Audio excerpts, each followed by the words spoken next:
Good morning বন্ধুরা, তোমরা সবাই কেমন আছো? প্রতিদিনের মতন মুকুলিকাস ডেলি লাইভে আবার একটা ব্লগ নিয়ে চলে এলাম। তা আজ হচ্ছে মকর সংক্রান্তি। তা মকর সংক্রান্তি সেহেতু প্রত্যেক বাড়িতেই কিছু না কিছু রীতি থাকেই। তা এক এক দেশে এক এক রকম রীতি। তা আমাদের এখানে আমি সেরকমভাবে প্রভাব বুঝতে পারি না, হয়তো আছে, আমি হয়তো বুঝতে পারি না, সেটাই হবে। আর প্রত্যেক ভাই বোনেদের আমার অনেক অনেক ভালোবাসা, ভাই বোনেদেরকে আর বড়োদেরকে জানাই আমার প্রণাম। তা আমি ভিডিওটা শুরু করছি মকর সংক্রান্তির দিন উপলক্ষেই। তা আজকে ভিডিওটা নিয়ে আসছি, চলো তা তোমরা আমার সাথে থাকো। যদি ভিডিওটা ভালো লাগে তাহলে আমাকে পুরো কেউ স্কিপ করো না, মানে ভিডিওটা দেখো এবং লাইক কমেন্ট অবশ্যই করবে আর সাবস্ক্রাইবও করে দিও। আর আমার পাশে তোমরা না থাকলে আমি এতদূর এগোতে পারতাম না, কিন্তু আরও এগোনোর জন্য তোমাদের সহযোগিতা আমার খুব দরকার। সেই জন্যই আমি বলছি তোমাদেরকে, বিশেষ করে আমার ভিডিওগুলো কেউ স্কিপ করে দেখো না। যদি ভিডিওগুলো ভালো লেগে থাকে তাহলে সবাই আমাকে একটা লাইক আর কমেন্ট করে আর ফুল ওয়াচ টাইম করো, এটা আমার তোমাদের কাছে রিকোয়েস্ট। চলো তারপরে আমি দেখাচ্ছি কি কি করি সারাদিনের। আজকে চাটা খাওয়ার অপেক্ষায় বসে নিয়ে একটু, তা তোমাদেরকে সাথে তো বললামই সব কথা। তা চাটা খেতে খেতে একটুখানি বসলাম, বসে তারপরে আজকে করব একটু চিতই পিঠে আর পাটিসাপটা। তা চিতই পিঠেতে কি কি লাগে চলো দেখা যাক। তা 1 কাপ চাল গুঁড়ো নিয়ে নিয়েছি, গোবিন্দভোগ চালের গুঁড়ি। তা গোবিন্দভোগ চালের গুঁড়ি আমাদের এখানে কিনতে পাওয়া যায়। 1 কাপ নিইনি, 2 কাপ নিয়েছি, সরি ভুল বললাম। 2 কাপ গোবিন্দভোগ চালের গুঁড়ি নিয়েছি। ওর মধ্যে সামান্য একটু নুন দিয়েছি, ভালো করে উষ্ণ গরম জল দিয়ে ওটাকে ভালো করে মেখে নিতে হবে যাতে কোনো লাম্পস না থাকে। তা হালকা হালকা করে আমি মেখে নিচ্ছি। মেখে নেওয়ার পরে কিছুক্ষণ আমি ঢেকে রেখে দেবো। এই যে কাইটা হয়েছে, ঢেকে রেখে দিলে জিনিসটা একটু ফুলবে।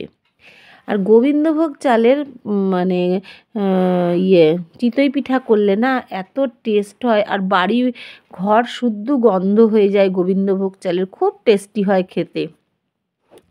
আমার তো সেদ্ধ চালের চিতই পিঠা থেকে গোবিন্দভোগ চালের চিতই পিঠা বেশি টেস্ট লাগে। তা আমি কিছুক্ষণের জন্য এটাকে ঢেকে রাখবো 15-20 মিনিট।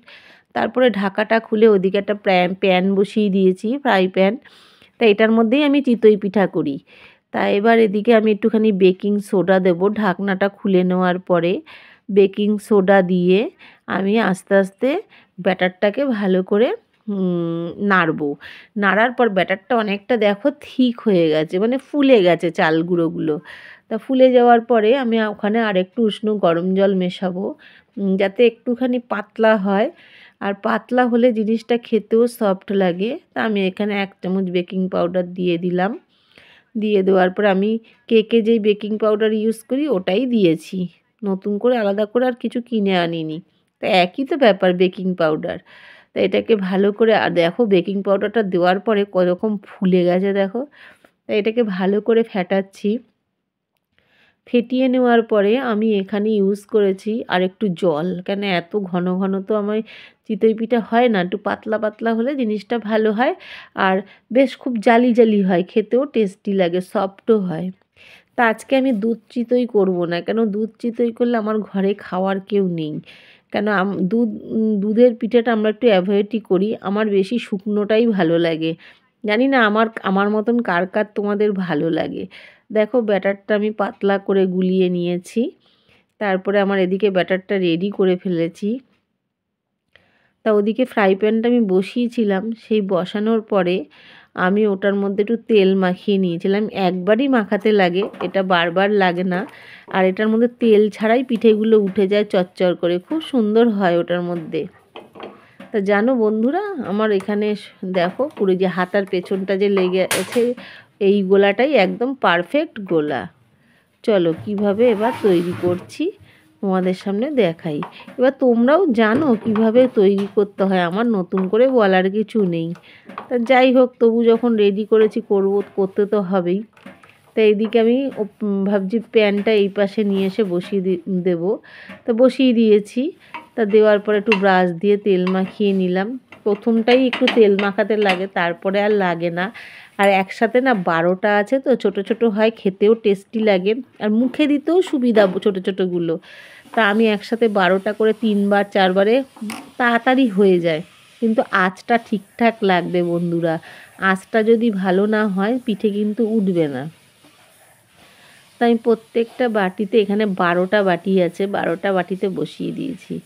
তা আবার বলছি আমি দুধ চিতই করবো না, আমি শুকনোই রাখবো। শুকনো ঝোলা গুড় দিয়ে খেতে না ভীষণ টেস্টি লাগে।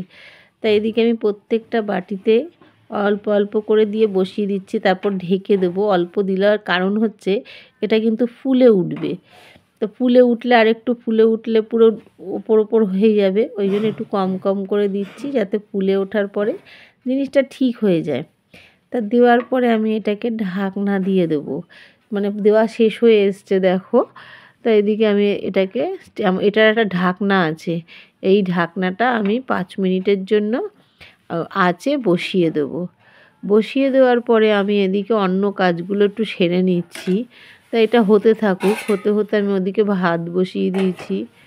তা যাই হোক, দেখো কি সুন্দর চচ্চর করে উঠবে, দেখো কি সুন্দর হয়েছে না, এক ফোঁটাও কিন্তু তেল সেরমভাবে নেই, আর কি সুন্দর জালি হয়েছে, খেতে যা টেস্ট হয়েছে না, আমার মানে দুধ চিতইয়ের থেকে এটাই বেশি টেস্টি লাগে আমার কাছে মনে হয়। কার কার আমার মতন মনে হয় একটু জানিও তো কমেন্ট করে।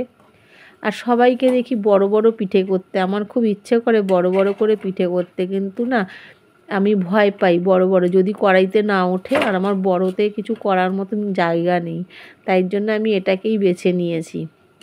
তো এইটা এখনও হয়নি, একটু কাঁচা আছে। যেগুলো শুকনো শুকনো হয়ে গেছে দেখো অটোমেটিক গা থেকে ছেড়ে দিয়েছে। আজকের মানে স্মোকি স্মোকি ভাব থাকে জানো, খুব ভালো লাগে খেতে গো। মানে আমি 12 মাসই এটা পারলে করতে যদি পারি 12 মাসই খাই আমি। আমি আবার কি দিয়ে খাই বলবো, আমি হাসবে না তো তোমরা কেউ? আমি না জানো তো ধনেপাতার চাটনি, তারপরে ওই যে মোমোর যে সসটা দেয় না, কী সস বলে যেন, ভুলে যাচ্ছি, মনে করতে পারছি না, ওই সসটা দিয়েও আমার খুব এই পিঠেটা খেতে খুব ভালো লাগে জানো। আমি মাঝে মাঝে টিফিনেও নিয়ে যাই, আমার এত ভালো লাগে। তা যাই হোক, এদিকে আমার পিঠে হয়ে গেছে, নামিয়ে নেব। নামিয়ে নেওয়ার পরে এদিকে আমি দুধ বসিয়ে দিয়েছি, আর একটা পিঠে বসাবো। এটাতে আমি করব পাটিসাপটা। তা পাটিসাপটা করার সময় আমি দোকান থেকে, জানো তো এখন কর্মব্যস্ত জীবন, তা আমি মোর শপিং মল থেকে এই যে নারকেলের গুঁড়ো কিনে, নারকেলের কুচনো নিয়ে এসেছিলাম। যেন সবাই এখন কিনতে পাওয়া যায়, এখন আর অফিস থেকে এসে আবার নারকেল কুড়াবো, সময়টা অনেক দেরি হবে। তা দুধটা জাল দিয়ে কিছুটা দুধ আমি তুলে রেখেছি, বুঝে বুঝে আমাকে দিতে হবে। তাই এর মধ্যে আমি একটুখানি খোয়া নিয়ে এসেছিলাম। খোয়া মানে এটাকে বলে হচ্ছে মাখা সন্দেশ যেটা আর কি। তা যাই হোক, এর মধ্যে একটুখানি গুঁড়ো দিয়ে দিলাম। তা খেতে না এত টেস্টি হয়েছে কি বলবো, আমি দেখছি আর ভয়েস দিচ্ছি, খুব ভালো লাগছিল। এদিকে আমি সব কিছু দিয়ে ভালো করে নাড়াচাড়া করছি। তা আমার এটা হয়েও এসছে, এত সুন্দর সেন্ট বেরিয়েছিল না কি বলবো জানো। তা আমি একটা হালকা গুড় দিয়েই করেছি।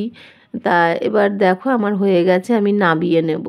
তার এত সুন্দর পুরটা তৈরি হয়েছে, আমি পুরও বলি, অনেকে খিরসা বলে, যে যেভাবে আর কি বলে। তা আমি পাটিসাপটার পুরই বলি এটাকে। তা আমি এদিকে তুলে নিচ্ছি বাটিতে। দেখো আমার এটা পুরটা কিন্তু একদম পারফেক্ট রেডি হয়ে গেছে, খেতেও কিন্তু খুব স্বাদ হয়েছে বন্ধুরা, কি বলবো। খোয়া মানে মাখা সন্দেশ আছে ওর মধ্যে, সব কিছু আছে। তা যাই হোক, এদিকে আমি একটা ডাব্বার মধ্যে কিছু চালগুড়ি, গোবিন্দভোগ চালগুড়ি দিয়ে পাটিসাপটাটা করব। তা গোবিন্দভোগ চাল 2 বাটি নিয়ে নিয়েছি, চিনি নিলাম। এবার একটু এর মধ্যে ভালো করে মিশিয়ে নেব। মিশিয়ে নেওয়ার পরে আমি দুধ গরম করে, উষ্ণ গরম করে তুলে রেখেছিলাম। এবার বুঝে বুঝে, শুকনো মেশানো হয়ে গেছে আমার সব কিছু। এবার দুধ আমি বুঝে বুঝে মেশাবো আর মাখতে থাকবো, এই যে দিচ্ছি দুধটা আর মাখতে থাকবো। তা একটু পাতলা পাতলা করেই মাখবো। তা দুধটা দিচ্ছি আর মাখছি, একসাথে দুধটা দিলে না লামস হয়ে যাবে, চাকা চাকা হয়ে যাবে, ওই জন্য ভালো করে মানে ফেটিয়ে নিচ্ছি হাতার সাহায্যে। তা যাই হোক, দেখো আমি দুধটা দিচ্ছি আর ভালো করে কীরকম নাড়ছি, নাড়তে নাড়তে নাড়তে নাড়তে একটা জায়গায় এসে গেছে। তা এদিকে আমি কিছুক্ষণ না এটাকে আবার ঢেকে রাখবো। তা এটাকে ঢেকে রাখার পর তারপরে আমি 10 মিনিট বাদে আবার খুলবো। 10 মিনিট বাদে খোলার পরে এটাকে আমি ভালো করে নেড়ে নিয়েছি, পাশে পুরটা রেডি আছে। তাই এদিকে আমি কড়াইতে একটুখানি ব্রাশ করে নিচ্ছি ঘি দিয়ে। তারপরে একটা একটা করে ব্যাটার, মানে অল্প অল্প করে ব্যাটার দিয়ে একটা একটা করে পিঠে আমি করে নেব। তা এইখানে আমি অনেকটাই ব্যাটার গুলেছি। তা এইসব কাজ না খুব ধৈর্যের বন্ধুরা, মানে হড়বড় করলে হয় না কোনো জিনিস, আর পিঠে তো বিশেষ করে নাই।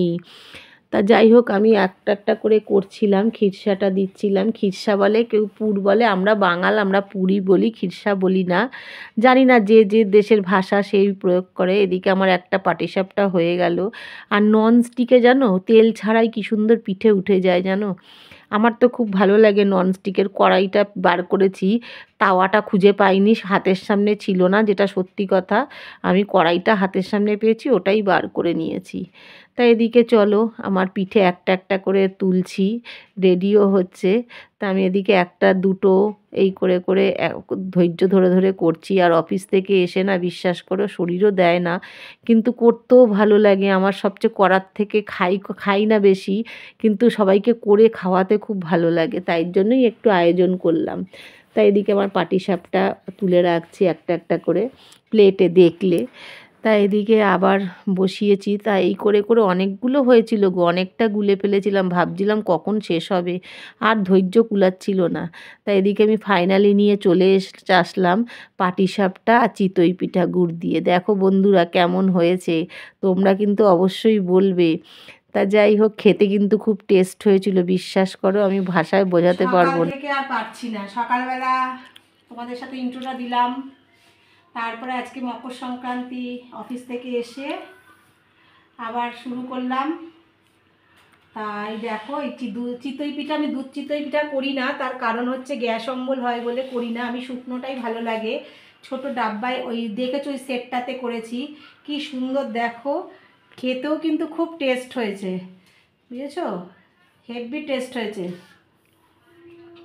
আমার এমনি শুধু শুধুই খেতে ভালো লাগে সস দিয়ে।